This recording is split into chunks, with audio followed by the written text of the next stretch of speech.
9장 행복과 불행을 넘어선 곳에 평화가 있다. 선악 너머에 있는 더 지고한 선. 행복과 내면의 평화는 서로 다른 것인가요? 그렇습니다. 행복은 우리가 긍정적이라고 인식하는 조건에 따르지만 내면의 평화는 그렇지 않습니다. 우리의 삶 속에 긍정적인 조건들만 끌어오는 것도 가능하지 않을까요? 만일 우리의 태도와 생각이 항상 긍정적이라면 긍정적인 사건과 상황만이 나타나지 않겠어요? 무엇이 긍정적인 것이고 무엇이 부정적인 것인지 정말 알고 있나요? 거기에 대해 완전한 그림을 갖고 있습니까? 많은 사람들이 한계, 실패, 상실, 질병 등의 고통을 겪고 나서 스스로 위대한 스승이 되었습니다. 고통이 그들에게 거짓 자아의 이미지를 벗어던지고 에고가 지시하는 피상적인 목표와 욕망을 버리도록 가르쳤던 것입니다. 고통이 그들을 좀 더 참되게 만든 것입니다. 당시에는 알지 못한다고 해도 부정적인 일 속에는 의미심장한 교훈이 감추어져 있습니다. 잠시 동안 겪게 되는 질병이나 사고는 당신의 삶에서 무엇이 실제하고 무엇이 허구인지, 궁극적으로 무엇이 중요하고 중요하지 않은지를 가르쳐 줍니다.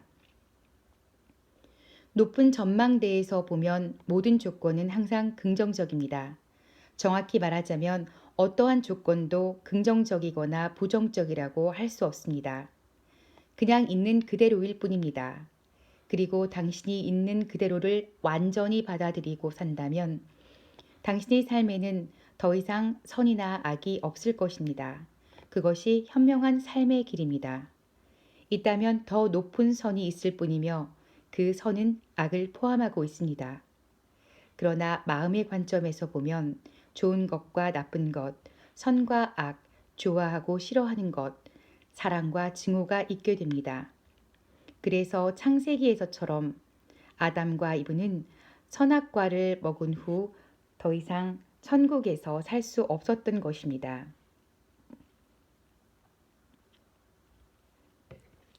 그 이야기는 나에게 부정과 자기 기만같이 들립니다. 사고나 질병, 고통이나 죽음 등 무언가 무서운 일이 나 자신이나 가까운 사람에게 일어났을 때 그것이 나쁘지 않은 척 가장할 수는 있을 것입니다. 하지만 그것이 나쁜 일이라는 사실은 변하지 않습니다. 그런데 무엇 때문에 그것을 부정하는 거죠? 그 무엇도 가장할 필요는 없습니다. 있는 그대로를 허용하면 됩니다. 당신이 있는 그대로를 허용하면 긍정과 부정의 극단적인 대립을 만들어내는 마음을 초월하게 됩니다. 그것이 용서의 본질입니다. 현재를 용서하는 것이 과거를 용서하는 것보다 훨씬 더 중요합니다. 만일 지금 모든 순간을 용서한다면, 그래서 있는 그대로를 허락한다면 나중에 가서 후회할 일을 쌓지 않게 되는 셈입니다. 우리는 지금 행복에 대해 이야기하고 있는 것이 아닙니다. 예를 들자면 사랑하는 사람이 죽었을 때나 자신의 죽음이 가까워진 것을 느낄 때 당신은 행복할 수 없습니다. 그것은 불가능합니다. 그러나 평화롭게 존재할 수는 있습니다.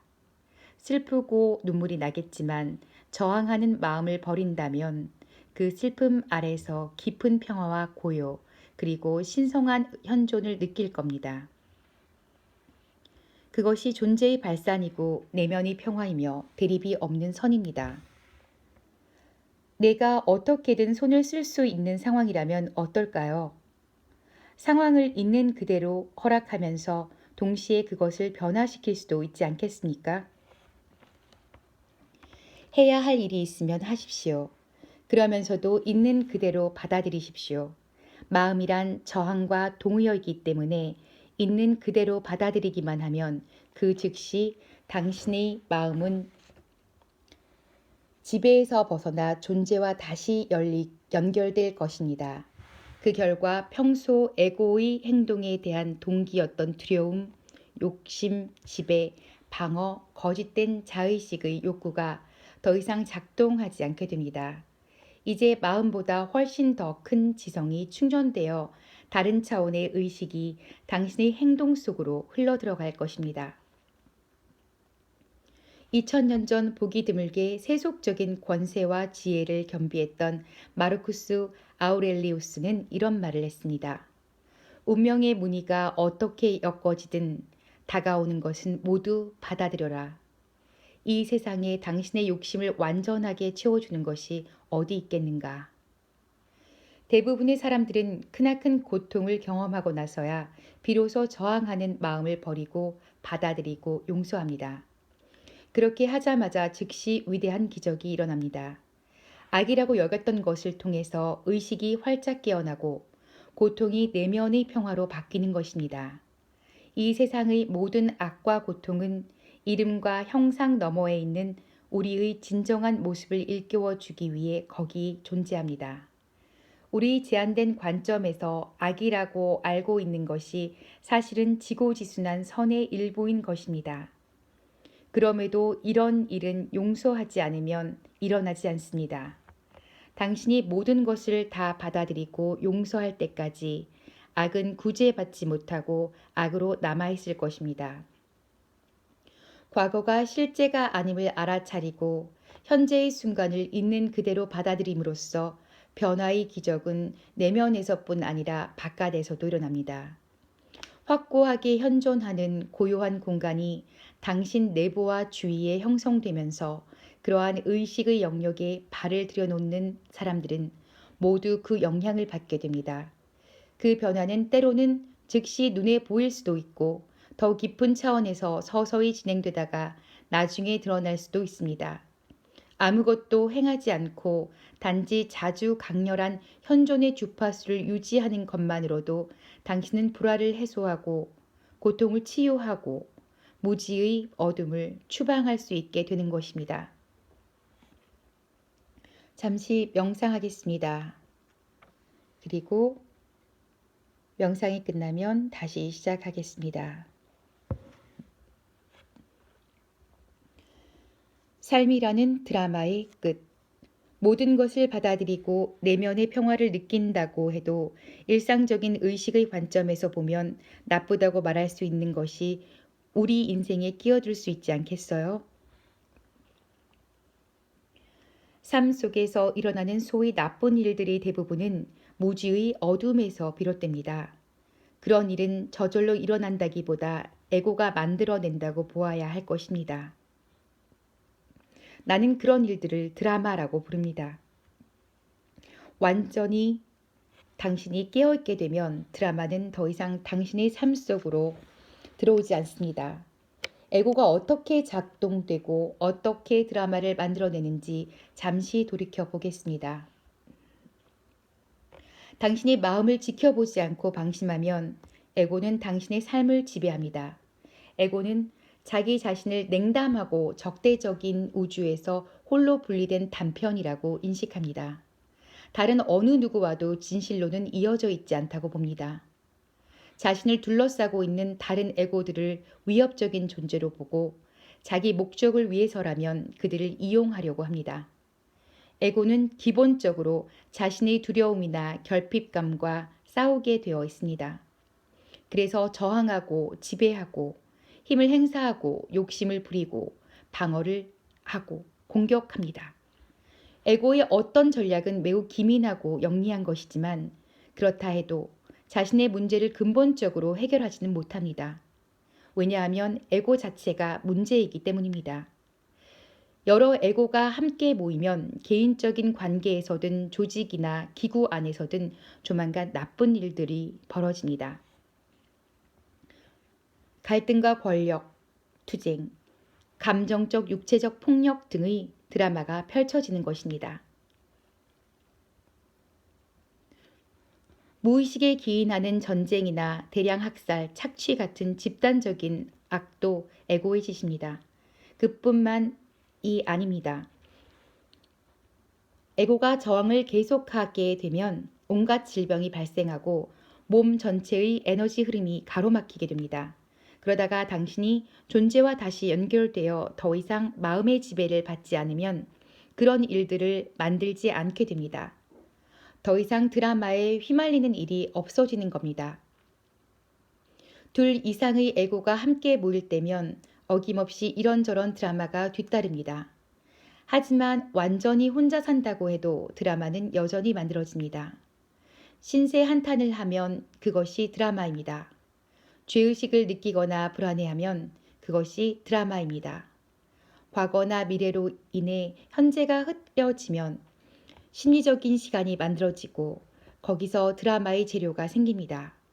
현재의 순간을 있는 그대로 허용하지 않으면 드라마를 창조하고 있는 것입니다. 대부분의 사람들은 자신들만의 특별한 인생 드라마와 사랑에 빠집니다. 드라마가 곧 그들 자신입니다. 에고가 그들의 삶을 지배합니다.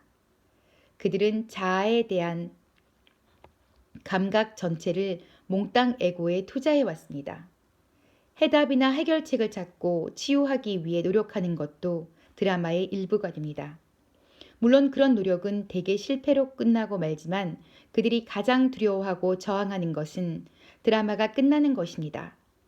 마음으로 존재하는 동안에는 거기에서 깨어나는 것을 가장 두려워하고 거부합니다. 있는 그대로를 완전히 받아들이고 살면 인생의 모든 드라마가 끝날 것입니다. 누군가 시비를 걸려고 해도 말다툼이 되지 않습니다. 완전히 깨어있는 사람과는 논쟁을 할 수 없습니다. 논쟁은 자신의 입장에 동화되어 다른 사람의 입장에 저항하고 반응하는 것을 의미합니다. 그 결과 서로가 서로를 부채질합니다. 이것이 무의식의 역학입니다. 하지만 당신이 분명하고 단호하게 자신의 입장을 지키면서 공격이나 방어도 하지 않을 거라면 그것이 드라마로 변하는 일은 없을 것입니다. 당신이 완전히 깨어 있으면 갈등이 멈춥니다. 기적 수업에서는 자신과 하나가 되어 존재하는 사람은 갈등이 생길 수 없다고 말합니다. 이 말은 다른 사람들과의 갈등뿐만 아니라 우리 안에서 일어나는 근본적인 갈등을 의미합니다. 요구하고 기대하는 마음과 있는 그대로 사이에 더 이상 충돌이 일어나지 않으면 갈등은 자연히 멈추게 됩니다. 인생의 무상함과 순환. 그렇지만 여전히 물질 세계에 살고 집단적인 인간 정신과 연결되어 있는 한 육체적인 고통을 피할 수 없습니다. 이는 정신적, 감정적 고통과는 다릅니다. 모든 고통은 에고가 만들어내는 것이고 저항에서 비롯됩니다.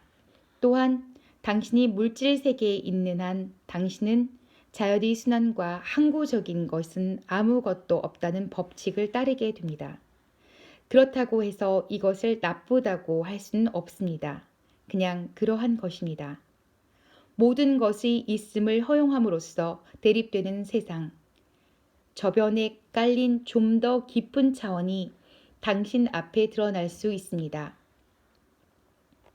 변하지 않을 깊고 고요한 상태로서 선악을 초월하여 아무 이유 없이 솟아나는 기쁨의 상태로서 언제나 현존할 수 있습니다.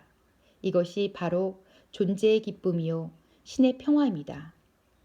모습의 차원에서는 분리된 듯이 보이는 온갖 형상들이 탄생과 죽음, 창조와 파괴, 성장과 분해를 거듭합니다. 여기에서 벗어날 수 있는 곳은 없습니다. 별이나 행성도 탄생과 죽음의 주기가 있습니다. 육체도 그렇고 나무나 꽃도 그렇습니다. 국가나 정치체제, 문명에도 흥망성쇠가 있습니다. 개인의 삶 속에서도 얻을 때가 있으면 잃을 때가 있는 법입니다. 일이 잘 풀려서 번창할 때가 있는가 하면 실패를 거듭하면서 시들고 붕괴될 때가 있습니다. 새로운 것이 생기고 변화될 여지를 만들기 위해서는 옛것을 떠나보내야 합니다. 그 시점에서 매달리고 저항하는 것은 생명의 흐름과 함께하기를 거부하는 것이며 그 결과 고통을 받게 됩니다. 상승 주기가 좋고 하강 주기가 나쁘다는 것은 마음이 하는 판단일 뿐입니다. 대개는 성장을 긍정적이라고 생각하지만 어느 것도 영원히 성장할 수는 없습니다. 만일 계속해서 성장한다면 어떠한 종류의 성장이든 결국은 기형적이고 파괴적인 양상을 띠게 될 것입니다. 분해는 새로운 성장을 위해 필요한 것입니다. 이것은 저것 없이는 존재할 수 없습니다. 영적인 깨달음을 위해서는 반드시 하강 주기가 필요합니다. 실패를 하고 깊은 상실감이나 고통을 경험해야만 영적 차원으로 들어갈 수 있습니다.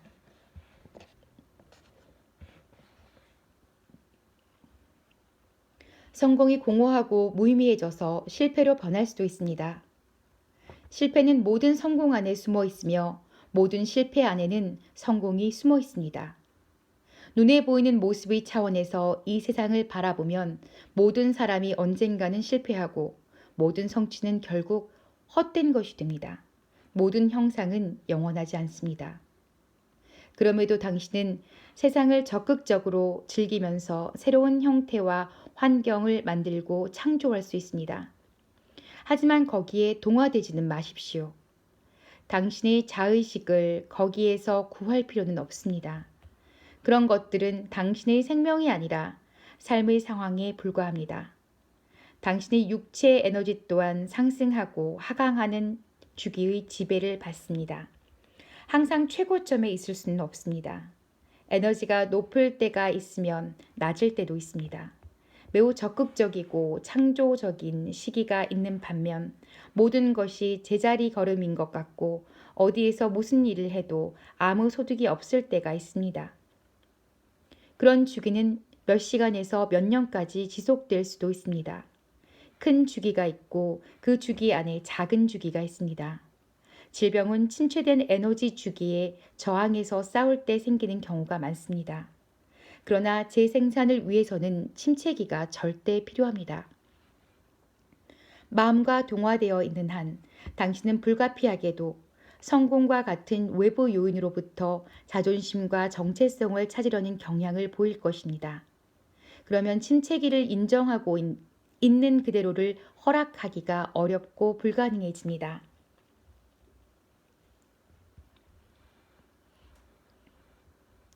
그래서 당신을 구성하는 조직의 지성이 자기 방어 수단으로 당신을 멈추게 해 재생산을 할 수 있는 기회를 주기 위해 질병을 만드는 것입니다. 우주의 주기는 만물의 무상함과 밀접한 관련이 있습니다. 붓다는 그 점을 강조해서 가르쳤습니다. 모든 조건은 매우 불안정하며 언제나 유동적이다. 무상함이란 인생에서 만나는 모든 조건과 모든 상황의 특징이다.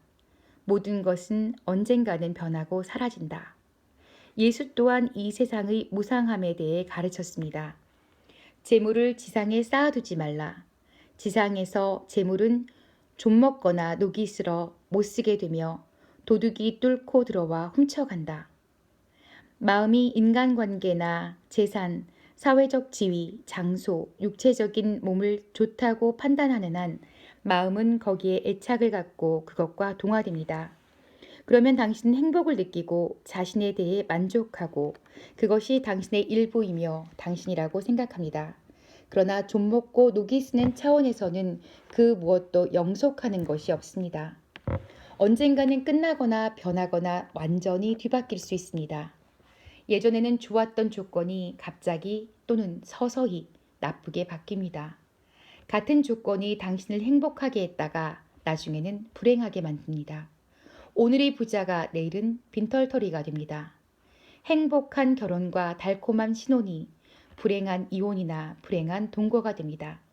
조건 자체가 아예 사라져서 그 부재가 당신을 불행하게 만들기도 합니다. 마음이 애착을 가지고 동화되었던 조건이나 상황이 변하거나 사라지면 마음은 그것을 받아들일 수 없습니다. 마음은 사라진 조건에 매달리고 변화에 저항합니다. 마치 사지가 몸에서 잘려나간 것처럼 느끼는 것입니다. 우리는 때로 돈을 모두 잃어버리거나 명예가 땅에 떨어져서 자살하는 사람의 이야기를 듣습니다.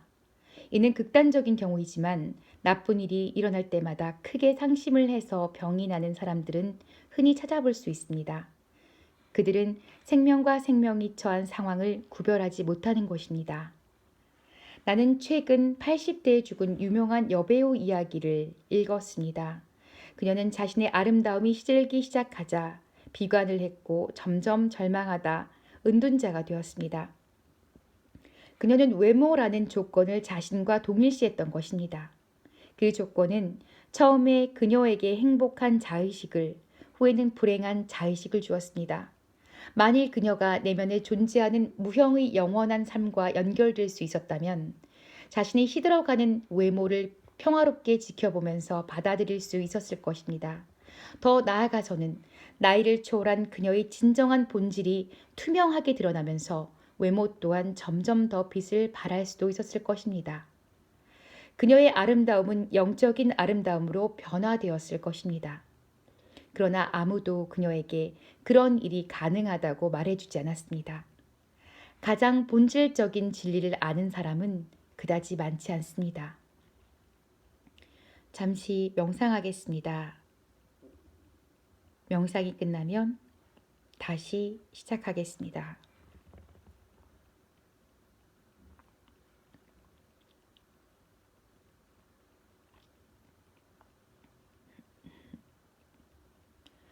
부다는 우리의 행복조차 두카라고 가르쳤습니다. 두카란 팔리어로 고통이나 불만을 의미합니다. 행복과 불행을 양극으로 분리시키지 않은 것입니다.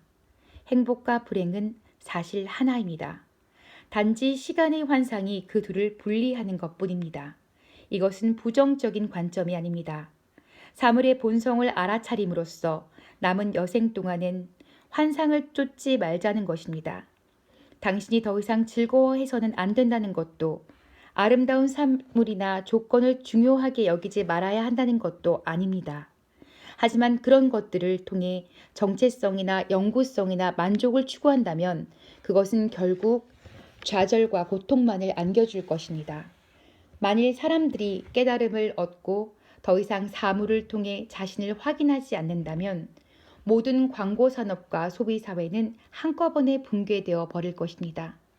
물질적으로 행복을 추구할수록 행복은 점점 멀어져 갑니다. 그런 것들은 일시적이며 피상적으로밖에 당신을 만족시키지 못합니다. 그 진리를 깨닫기까지 당신은 많은 환멸을 경험해야 할지도 모릅니다. 사물과 조건은 당신에게 즐거움을 줄 수 있지만 고통 또한 안겨줍니다. 사물과 조건은 당신에게 즐거움을 줄 수 있지만 기쁨은 줄 수 없습니다. 사실 이 세상의 그 무엇도 당신에게 기쁨을 줄 수가 없습니다. 기쁨이란 아무런 원인 없이 내면에서 솟아나는 것입니다. 기쁨은 내적 평화의 정수로서 신의 평화라고 불려왔습니다. 기쁨이야말로 당신 본연의 상태이며 당신이 애써 수고하거나 고투한다고 해서 얻을 수 있는 것이 아닙니다. 무엇을 행하거나 소유하거나 획득한다고 해서 그것이 구원을 의미하는 것은 아닙니다. 많은 사람들이 이를 깨닫지 못하고 있습니다. 그런 것으로 구원이 이루어지는 것이 아님을 알고는 세상살이가 시들해졌다는 사람들이 적지 않습니다. 그 무엇도 진정한 성취감을 안겨줄 수 없다면 무엇을 위해 힘겹게 살아가야 한단 말입니까? 어디에다 초점을 맞춰야 할까요? 다음과 같은 말을 남긴 구약 성서의 예언자 또한 그런 깨달음에 이르렀음에 틀림없습니다. 하늘 아래 벌어지는 일을 살펴보니 모두가 헛되다. 바람을 잡으려고 하는 것처럼 헛되다. 이 지점에 도달한 사람은 절망에서부터 한 발짝 떨어져 있게 됩니다. 하지만 깨달음에서도 역시 한 발짝 떨어져 있는 것입니다. 언젠가 한 스님이 나에게 이렇게 말한 적이 있습니다. 승려가 되고 나서 20년 동안 배운 것을 한마디로 요약하자면 이렇소. 생겨나는 모든 것은 사라진다. 내가 아는 것도 그뿐이요. 그가 말한 의미는 물론 이런 뜻일 겁니다. 나는 있는 그대로의 어떠한 저항도 하지 않는 법을 배웠다. 나는 현재의 순간에 머무는 법을 배웠고 모든 사물과 조건의 무상함을 받아들이는 법을 배웠다. 그리하여 마침내 평화를 찾았다. 삶에 저항하지 않는 것은 은총과 평화와 빛 속에 존재하는 것입니다. 그러면 더 이상 좋은 것도 나쁜 것도 없게 됩니다. 그런 것에 의존하지 않게 됩니다. 역설로 들릴 수도 있겠지만 눈에 보이는 형상에 의존하는 마음이 사라지면 현실적인 삶의 조건도 외형적인 살림살이도 전반적으로 크게 향상되는 경향이 있습니다. 행복을 위해서 필요하다고 생각했던 사물이나 사람, 조건 등이 아무런 수고나 노력을 하지 않아도 당신에게 다가올 것이고 그것이 지속되는 동안에 자유롭게 즐기고 감사하게 될 것입니다. 물론 그 모든 것들은 사라질 것입니다. 왔다가 가버릴 것입니다. 하지만 거기에 의존하지 않으면 상실에 대한 두려움도 더 이상 설 자리가 없게 됩니다. 삶이 편해지고 순조로워지는 것입니다. 2차적인 원인에 근거한 행복은 결코 깊지 않습니다. 당신이 아무런 저항 없는 상태 속으로 들어감에 따라 내면에서 선명하게 느끼는 평화와 존재의 기쁨에 비하면 희미한 그림자에 지나지 않습니다. 존재는 당신을 마음의 양극 너머로 데려가서 눈에 보이는 형상에 의존하는 당신을 자유롭게 해방시켜 줍니다. 주위의 모든 것이 붕괴되고 무너진다고 해도 당신은 깊은 내면의 평화를 느낄 것입니다. 행복하지는 않을지라도 당신은 여전히 평화로울 것입니다. 잠시 명상하겠습니다. 명상이 끝나면 다시 시작하겠습니다. 부정적 감정은 이용하고 버리라.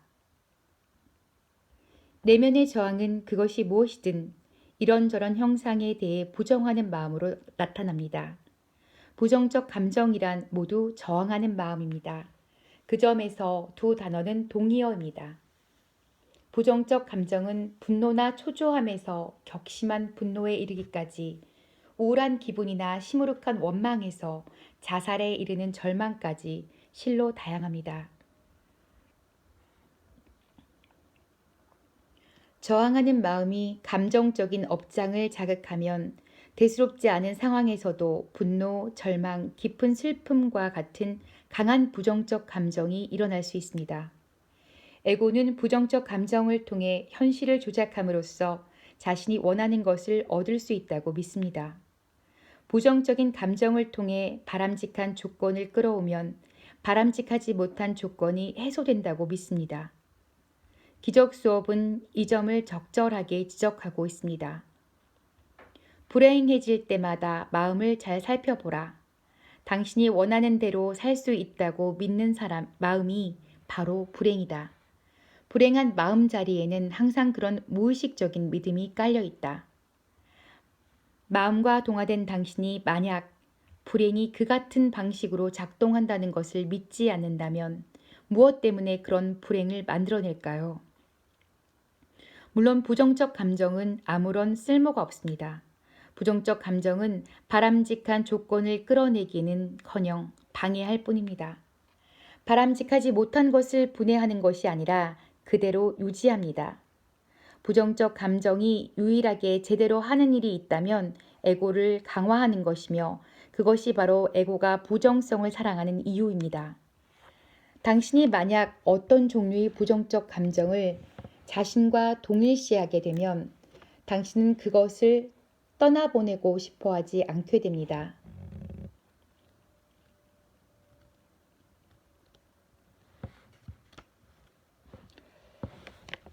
깊은 무의식 속에서도 긍정적인 변화를 원하지 않게 됩니다. 절망하고 분노하고 산전수전 다 겪은 사람이라는 당신의 정체성이 위협받기 때문입니다. 당신은 당신 삶의 긍정적인 면을 무시하고 부정하고 거부할 것입니다. 이것은 미친 짓이기도 하지만 흔한 현상이기도 합니다. 부정적 감정은 결코 자연스러운 것이 아닙니다. 그것은 정신의 오염물입니다. 자연의 오염과 파괴는 집단적인 인간 정신 속에 축적되어 엄청난 부정적 감정과 깊은 관계에 있습니다. 인간을 제외한 지구상의 다른 생명체들은 부정적 감정을 알지 못합니다. 어떤 생명체도 자신을 지탱해주는 지구를 훼손하고 오염시키지 않습니다.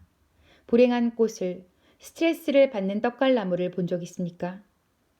우울한 돌고래, 자존심이 상한 개구리, 편하게 쉴 줄 모르는 고양이, 증오와 원망을 품은 새를 만난 적이 있나요? 인간과 가까이 살면서 인간의 마음과 그 광기에 전염된 동물들만이 부정적 감정과 유사한 무언가를 경험하거나 신경증적인 증세를 보입니다. 동식물들을 지켜보면서 있는 그대로를 인정하고 지금 여기에 온전히 내맡기는 법을 배우십시오. 존재를 배우십시오. 하나가 되는 법을, 자기 자신이 되는 법을, 참되게 존재하는 법을 배우십시오. 그러한 완전함을 배우십시오. 어떻게 살고 어떻게 죽어야 하는지를, 어떻게 삶과 죽음을 문제 삼지 않는지를 배우십시오. 나는 여러 명의 선사들과 함께 살아왔습니다. 고양이들이 나에게는 선사들로 보입니다. 오리들도 내게 중요한 영적 교훈을 가르쳐 주었습니다. 그들을 지켜보는 일은 일종의 명상입니다. 오리들은 아주 평화롭고 편안하게 완전히 지금 속에서 현존합니다. 마음이 없는 피조물만이 할 수 있는 위엄 있고 완벽한 자세로 물 위를 헤엄쳐 다닙니다. 하지만 때로는 뚜렷한 이유 없이 혹은 한 마리가 다른 오리의 영역에 들어가 돌아다니다가 싸움이 일어나는 경우도 있습니다. 그 싸움은 보통 몇 초 만에 끝납니다. 싸움이 끝나면 각자가 서로 반대 방향으로 헤엄쳐 가서는 잠시 날개를 힘차게 퍼덕거립니다. 그리고는 언제 싸웠냐는 듯이 다시 평화롭게 무리를 떠다닙니다. 처음 그 광경을 바라보면서 왜 그들이 날개를 퍼덕이는지를 생각하게 되었습니다. 남은 에너지를 내보냄으로써 부정적인 에너지가 몸속에 갇히는 것을 방지하고 있는 것은 아닐까 하고 짐작하게 되었습니다. 만약 그렇다면 그것은 자연스러운 지혜가 아닐 수 없습니다. 그러나 불필요하게 과거를 간직하지 않은 오리들에게는 너무나 쉬운 일들인지도 모릅니다. 부정적인 감정 역시 중요한 메시지를 담고 있는 것은 아닐까요? 내가 종종 우울하다면 그것은 내 삶의 무언가가 잘못되었다는 신호일 수도 있을 겁니다. 그런 감정이 내게 이야기하는 것에 귀 기울이고 삶의 상황을 둘러보면서 변화를 꾀할 수 있을 것입니다. 그러니 그것을 부정적으로 단정하는 것은 잘못이 아닐까요? 그렇습니다. 질병이 그렇듯이 반복되는 부정적 감정에는 때로 메시지가 담겨 있습니다. 그러나 직업, 인간관계, 주변 환경과 관련된 어떤 일이든 의식의 차원에서 변화가 일어나지 않는다면 그것은 결국 표면적인 변화에 불과합니다. 그리고 근본적으로 변화되기 위해서는 한 가지 방법이 있을 뿐입니다. 당신이 더욱 현존하는 것입니다. 어느 정도 현존의 수준에 도달하면 더 이상 삶의 상황에서 무엇이 부족하다고 말하지 않게 됩니다. 부정적 감정을 더 이상 필요로 하지 않게 됩니다. 그러나 부정적 감정이 생길 때에는 그것을 이용하십시오. 당신이 현존해야 한다는 사실을 상기시키는 일종의 신호로 받아들이고 그것을 이용하십시오. 어떻게 하면 부정적 감정이 일어나지 못하게 막을 수 있나요? 이미 거기 있을 때는 어떻게 그것을 쫓아버릴 수 있을까요? 앞서 말한 대로 그것을 막으려면 충분히 현존해야 합니다. 그렇다고 실망하지 마십시오. 지구상에서 지속적으로 현존 상태를 유지하는 사람은 아직까지도 몇 명 되지 않습니다. 하지만 소수는 거기에 근접하고 있고 머지않아 훨씬 더 많은 사람들이 그렇게 되리라고 믿습니다. 내면에서 부정적 감정이 일어나는 것을 알아차리더라도 그것을 실패로만 여기지 마십시오. 깨어나라. 마음에서 벗어나라. 현존하라. 말해주는 요긴한 신호로 삼으십시오. 올더스 헉슬리가 영적 가르침에 심취해 있던 20대 후반에 쓴 아일랜드라는 소설이 있습니다. 배가 난파되어 세상과 단절된 섬에 도착한 사람의 이야기입니다. 그 섬에는 독특한 문명이 자리 잡고 있었습니다. 특이한 사실은 그곳 주민들이 세상 사람들보다 훨씬 정신이 온전하다는 것이었습니다. 그 남자가 제일 먼저 본 것은 나무에 앉은 알록달록한 앵무새들이었죠. 그 새들은 끊임없이 주목하라, 지금 여기를, 주목하라, 지금 여기를 이라는 말을 되풀이하고 있었습니다. 나중에 알고 보니 섬 주민들이 현존하는 것을 계속해서 상기하기 위해 그 말을 새들에게 가르친 것이었습니다. 외부적인 요인이나 생각에 의해서 또는 자신도 모르게 특별한 이유 없이 내면에서 부정적 감정이 일어나는 것을 느낄 때마다 그것을 주목하라, 지금 여기를, 깨어나라고 말하는 목소리로 여기고 자기 마음을 잘 들여다보십시오. 아주 가벼운 짜증이라도 놓치지 말고 바라볼 필요가 있습니다. 그렇지 않으면 당신도 모르게 반응이 축적될 것입니다. 이미 말했듯이 당신이 자신의 내면에 그러한 부정적인 에너지 장이 쌓이기를 원하지 않으며 아무 쓸모없는 감정이라는 것을 알아차리자마자 그것은 떨어져 나갑니다. 하지만 그것이 완전히 떨어져 나가는지를 확인하십시오. 그것을 버릴 수 없다면 있는 그대로를 받아들이고 그 느낌에 주목하십시오. 부정적인 감정을 떨쳐버리는 방법 대신에 그런 반응이 일어나는 외부적 요인을 들여다보는 자신을 상상함으로써 그것을 사라지게 할 수도 있습니다. 처음에는 아주 사소한 일부터 연습하십시오. 집에서 조용히 앉아 있다고 하죠. 갑자기 길 건너편에서 자동차 경적 소리가 들려옵니다. 당신은 짜증이 납니다. 그 짜증의 목적은 무엇일까요? 아무 목적도 없습니다. 그런데 왜 짜증을 만들었을까요? 그것은 당신이 만들지 않았습니다. 마음이 만든 것입니다. 그것은 완전히 자동적이고 완전히 무의식적입니다. 마음은 왜 그것을 만들었을까요? 마음은 당신이 부정적 감정이나 불행의 형식으로 경험하는 저항이 어떻게든 바람직하지 못한 조건을 해소해 줄 것이라고 무의식적으로 믿고 있기 때문입니다. 그것은 물론 착각입니다. 마음이 만들어내는 분노와 짜증 등의 저항은 원래 해소하고자 했던 원인보다도 훨씬 더 치유하기 곤란한 것이 되어버립니다. 당신은 모든 부정적 감정들을 영적 수행으로 변화시킬 수 있습니다. 당신 자신이 투명해지는 것을 느껴보십시오. 물질적인 딱딱한 몸이 없는 상태를 느껴보십시오. 소음이나 부정적인 감정을 일으키는 모든 것이 당신을 그저 통과하게 하십시오.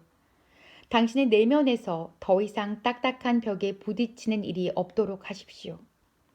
다시 말하지만 우선 사소한 일부터 시작하십시오. 당신 내면에 세워둔 저항의 벽에 자동차 경적, 개 짖는 소리, 아이들의 비명소리, 교통 혼잡 등 일어나지 말아야 할 것들이 끊임없이 그리고 고통스럽게 거기 부딪히는 일이 없도록 모든 것이 그대로 당신을 통과해 가도록 하십시오. 누군가 당신에게 무례하고 가슴 아픈 말을 하더라도 공격, 방어, 회피와 같은 무의식적인 반응과 부정적 감정으로 들어가지 마십시오. 그것이 그대로 당신을 지나쳐 가도록 하십시오. 아무런 저항도 하지 마십시오. 그러면 더 이상 아무도 다치지 않습니다. 그것이 용서입니다. 이런 방법으로 당신은 상처를 받지 않게 됩니다. 필요하다면 상대방에게 그의 행동을 받아들일 수 없다고 말할 수 있습니다. 하지만 그는 더 이상 당신의 내면 상태에 좌지우지하지 못할 것입니다. 당신은 다른 무언가에 의지한 것이 아닌 당신 자신의 힘을 갖고 있으며 마음의 지배 또한 받지 않기 때문입니다. 자동차 경적 소리를 듣고 무례한 사람을 만나고 홍수나 지진을 겪고 모든 소유물을 다 잃어버릴 때라도 저항이 작동하는 원리는 동일하다는 것을 기억하십시오. 나는 명상을 해오고 있습니다. 수련회에도 여러 번 참가했습니다. 영성에 관한 책도 많이 읽었고 아무 저항이 없는 상태 속에 있으려고 노력합니다. 하지만 진정하고 지속적인 내면의 평화를 찾았느냐고 묻는다면 내 솔직한 대답은 아니요입니다. 왜 나는 그것을 찾지 못할까요? 그것을 찾기 위해 내가 어떻게 하면 될까요? 당신은 아직도 평화를 외부에서 찾고 있으며 그런 방식에서 헤어나지 못하고 있습니다. 아마 다음번 모임에서는 해답을 찾을 수 있을 거야. 새로운 기법을 배울 수 있을지도 몰라. 늘 그런 식이 아닌가요? 당신에게 말하겠습니다. 평화를 추구하지 마십시오. 지금의 상태가 아닌 다른 상태를 추구하지 마십시오. 지금 속에 있지 않을 때 당신은 내면의 갈등을 겪게 되고 무의식적으로 저항하게 됩니다. 평화롭지 못한 자신을 용서하십시오. 당신이 스스로 평화롭지 못하다는 것을 완전하게 인정하는 순간 불안은 평화로 변화될 것입니다. 완전한 수용은 당신을 평화로 데려갈 겁니다. 그것이 내맡김의 기적입니다.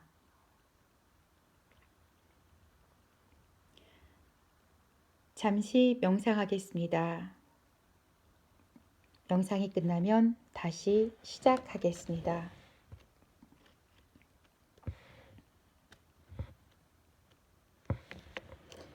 다른 쪽 뺨을 내밀라는 말을 들어보았을 것입니다. 2000년 전 깨달음을 얻은 위대한 성인이 말합니다. 그는 무저항과 무반응이 지닌 힘을 상징적으로 전달하려 했습니다. 다른 가르침에서도 마찬가지지만 우리는 이 말을 통해 그가 우리 내면의 실제만을 중요하게 여겼음을 알 수 있습니다. 여러 해 동안 깨달음을 추구해 온 사람이 있었습니다.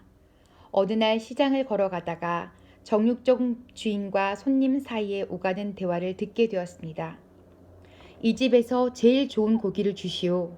손님이 말했습니다. 그러자 정육점 주인이 대답했습니다. 우리 집 고기는 모두 최상급이에요. 최상급이 아닌 고기는 우리 집에 없어요.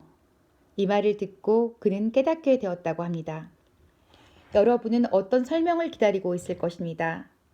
여러분이 있는 그대로를 인정할 때 모든 고기가 모든 순간이 최상이 됩니다. 그것이 깨달음입니다. 자비의 본질, 마음이 만들어내는 온갖 대립을 초월하면 당신은 깊은 호수 같은 존재가 됩니다.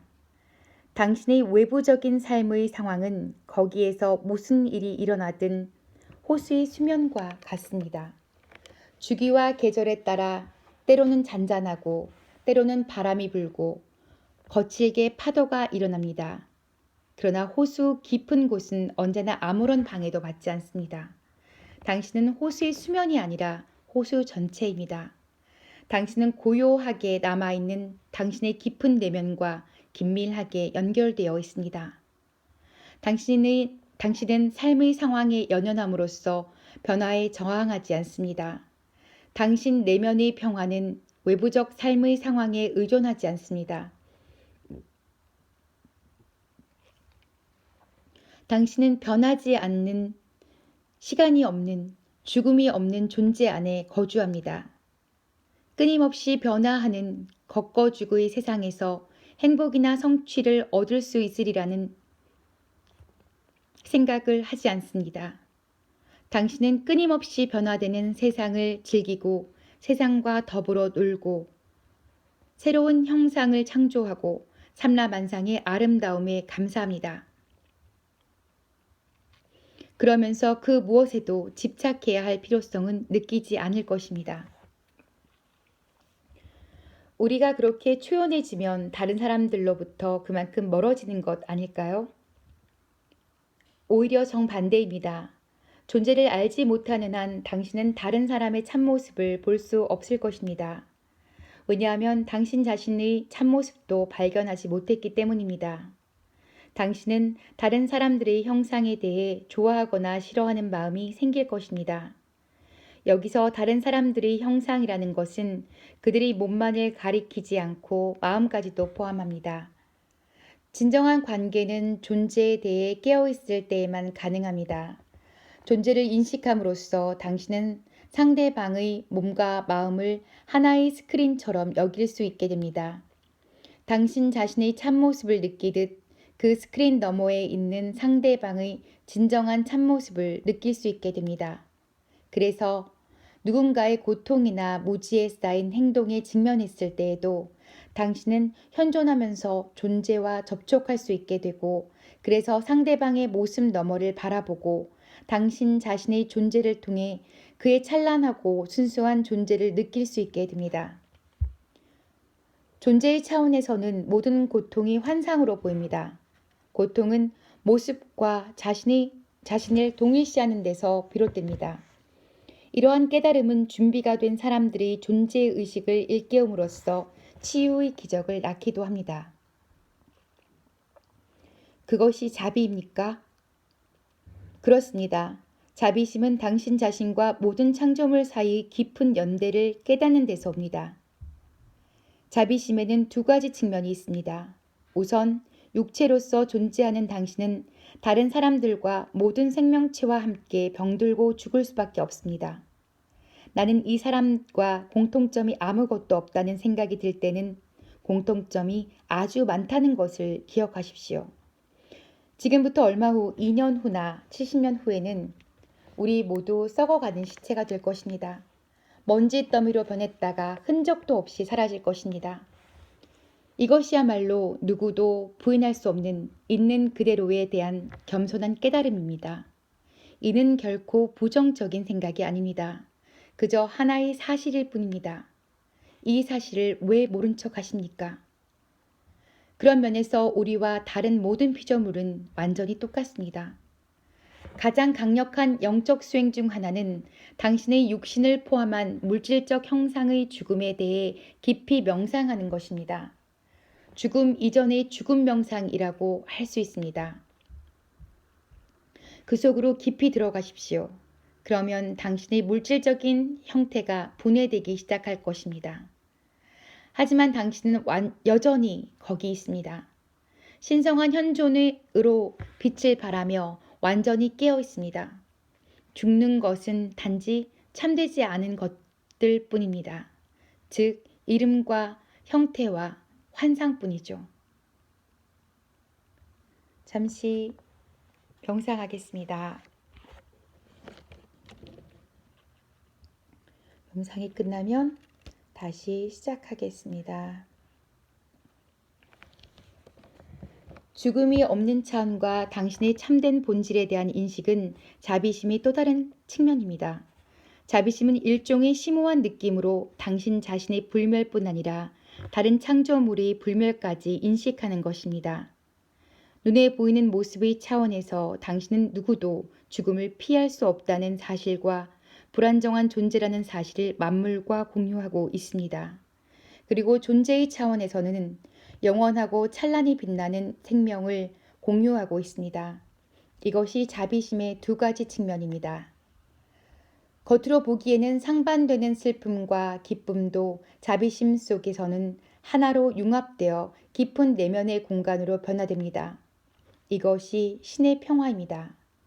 자비심은 인간이 가질 수 있는 가장 숭고한 느낌이며 위대한 치유와 변화를 가져오는 힘을 지니고 있습니다. 그러나 아직 이와 같은 진정한 자비심은 매우 드뭅니다. 또 다른 존재의 고통을 깊이 공감하는 것은 분명 높은 의식 수준을 요구하지만 자비심의 일부에 불과하며 그것만으로는 완전하지 못합니다. 진정한 자비심은 공감이나 연민을 능가합니다. 진정한 자비심은 슬픔이 눈에 보이는 모습을 초월한 존재의 기쁨과 영원한 삶의 기쁨과 융합될 때에만 비로소 일어납니다. 참된 현실을 향하여 육체가 죽어야 한다는 말에 동의할 수 없습니다. 우리는 육체적인 불멸을 이룰 수 있다고 확신합니다. 우리가 죽음을 믿기 때문에 육체가 죽는 것입니다. 당신이 죽음을 믿기 때문에 육체가 죽는 것은 아닙니다. 당신이 죽음을 믿기 때문에 육체가 존재하거나 존재하는 듯이 보이는 것입니다. 육체와 죽음은 동일한 환상의 일부이며 삶의 근원에 대해 인식하지 못하고 스스로 분리되어 있으며 끊임없이 위협받고 있다고 믿는 에고에 의해 창조됩니다. 당신이 하나의 육신에 불과하며 끊임없이 위협받고 있는 조밀한 물질이라는 환상은 그렇게 만들어지는 것입니다. 자기 자신을 태어나서 얼마 후에 죽는 나약한 육체로 인식하는 것, 그것이 환상입니다. 육체와 죽음은 하나의 환상입니다. 이것이 없으면 저것도 없습니다. 당신은 그러한 환상의 어느 한쪽인 육체를 유지하고 다른 쪽인 죽음을 제거하고 싶어 하지만 그것은 불가능합니다. 양쪽 모두 유지하거나 양쪽 모두 버려야 합니다. 당신은 육체에서 해방될 수 없습니다. 해방되어야만 하는 것도 아닙니다. 육체는 당신이 진정한 본질을 크게 잘못 알고 있습니다. 그러나 당신의 참된 본질은 그러한 환상 속 어딘가에 숨어 있는 것이지 외부에 있는 것이 아닙니다. 그러니 거기에 접근하는 길은 당신의 몸 안에 있을 수밖에 없습니다. 만일 당신이 천사를 보고 그것을 석상으로 잘못 안다면 당신이 해야 할 일은 다른 곳에서 천사를 찾는 것이 아니라 시력을 조절해서 그 석상을 좀 더 자세히 보는 것뿐입니다. 그러면 거기 석상이 없다는 것을 알게 될 것입니다.